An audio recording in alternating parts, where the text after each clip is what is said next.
लादुरी बुद्रुक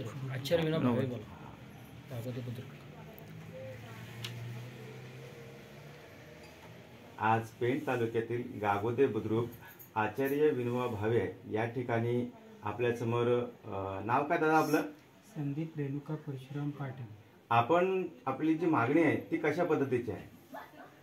पण एक लक्षात घेतलं पाहिजे की सध्या शिक्षण खूप महाग झालेले आहे आणि गरीब मुलांना आता शिक्षण घेणं शक्य नाही आहे आणि म्हणून सर्व समाजातील मुलांना शासनाने शिक्षण मोफत दिलं पाहिजे यासाठी आम्ही हे शिक्षण हक्क सत्याग्रह सुरू केलेला आहे.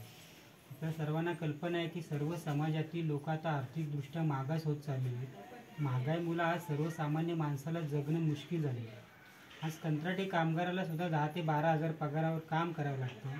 इकोवाला असेल, रिक्षावाला असेल, शेतमजूर असेल, ज्याला आज महिन्याला 10 ते 12 हजार रुपये मिळत नाहीत. तर अशा परिस्थितीत तो मुलांना शिकवणार कसं? आणि शिक्षणाचं तर पूर्ण खाजगीकरण होत चाललेलं आहे. प्रत्येक मुलाला आज शिकवण्यासाठी वर्षाला पहिली दुसरीच्या मुलासुद्धा 35 ते 40 हजार रुपये खर्च येत असतील आणि कॉन्व्हेंटसाठी जर त्याला 70-80 हजार रुपये मोजावे लागत असतील तर भविष्यातील मुलं शिकणार कशी? 10वी ते 12वी नंतर या मुलांचं शिक्षण हे बंदच होणार आहे, ही परिस्थिती आहे. प्रत्येक माणूस आपल्या मुलाला शिकवत असताना एक स्वप्न घेऊन तो त्या मुलाला शिकवत असतो, परंतु त्याला आज ते स्वप्न पूर्ण होऊ शकत नाही. आज शासनाचं जे शिक्षण हक्क कायदा आहे त्यानुसार 1ली ते 8वीपर्यंतच मोफत शिक्षण आहे, पण तदनंतर शिक्षण मोफत नाही आहे. आणि आमची मागणी आहे सरकारकडे की सर्व समाजाला त्यांनी शिक्षण मोफत केलं पाहिजे. जशी अन्न ही माणसांची समान भूक आहे आणि तो प्रत्येकाला अन्न मिळालं पाहिजे, तशी ज्ञानसुद्धा ही सर्वांची समान भूक आहे आणि ते ज्ञान प्रत्येकाला मिळालं पाहिजे असा आमचा आग्रह आहे. आणि म्हणून शासनानं प्रत्येक समाजातील विद्यार्थ्याला हे शिक्षण मोफत दिले पाहिजे ही आमची प्रमुख मागणी आहे. त्याच पद्धतीने आज कंत्राटी कामगार कायदा आहे. एखादा मुलगा शिकल्यानंतर जेव्हा कंपनीमध्ये जातो तर त्याला 10 ते 12 हजारावर काम करावं लागतं. तो कधीच परमनंट होऊ शकत नाहीत. म्हणजे पूर्ण असुरक्षित असं जीवन हे कामगाराला जगावं लागतं, ही परिस्थिती आहे. आणि म्हणूनच आमची मागणी आहे की शासनाने परमनंट कामगार कायदा आणावा आणि त्या कामगाराला सुरक्षित जीवन द्यावं.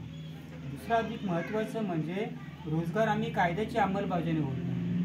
म्हणजे आपल्या लक्षात येईल की हा जो आदिवासी समाज आहे किंवा अकुशल कामगार आहे त्याच्यासाठी रोजगार हमी कायद्याची निर्मिती झाली, परंतु त्या कायद्याची अंमलबजावणी होत नसल्यामुळे पूर्ण आदिवासी समाज किंवा अकुशल समाज हा जो आहे कामगार तो पूर्णतः आज स्थलांतरित होत आहे आणि त्याच्या मुलांना घेऊन तो स्थलांतरित होतो. त्यामुळे त्यांच्या मुलांचं शिक्षणसुद्धा तिथेच थांबलं जाते. म्हणून आमची मागणी आहे की या रोजगार हमी कायद्याची अंमलबजावणी झाली पाहिजे. शासन 20पेक्षा पटसंख्या कमी असलेल्या शाळा बंद करण्याचा निर्णय घेतो, तो निर्णय शासनाने थांबवला पाहिजे. कंत्राटी शिक्षक भरती केली जाते, जणू काही एकदा म्हणजे 500 रुपये रोजगार हमीचा असा मजूर घेतला जातो, तशी शिक्षकांची आज भरती होते. तर हे कुठेतरी थांबलं पाहिजे. आणि या अनेक अशा मागण्या घेऊन आम्ही इथे शिक्षण हक्क सत्याग्रह हे 16 डिसेंबरपासून ते अधिवेशन सुरू होईपर्यंत आम्ही इथे ठेवलेलं आहे. आणि आमची मागणी आहे की या अधिवेशनामध्ये शासनानं सरकारनं याचा पूर्णतः विचार करावा. धन्यवाद.